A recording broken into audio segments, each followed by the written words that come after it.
ராமநாதபுரம் மாவட்டம் ஏர்வாடி தர்காவில் சந்தனக்கூடு விழாவிற்கான கொடியேற்றம் வெகு சிறப்பாக நடந்தது. கீழக்கரை அருகே உள்ள ஏர்வாடி தர்காவில் பாதுஷா நாயகம் அடக்கமாகியுள்ளார். இஸ்லாமியர்களின் புண்ணிய ஸ்தலமான இங்கு ஆண்டுதோறும் சந்தனக்கூடு திருவிழா வெகு விமர்சையாக நடந்து வருகிறது.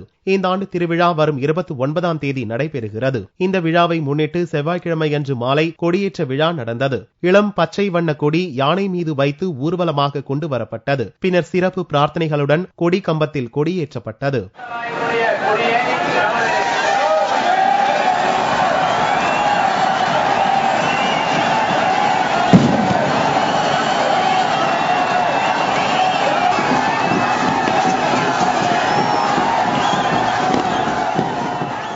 இந்த விழாவில் தமிழகம், கேரளாவிலிருந்தும் பல்லாயிரக்கணக்கானோர் பங்கேற்றனர். கொடியேற்ற விழாவை முன்னிட்டு மின் விளக்குகளால் அலங்கரிக்கப்பட்டிருந்ததால் தர்கா வண்ணமயமாக காட்சியளித்தது.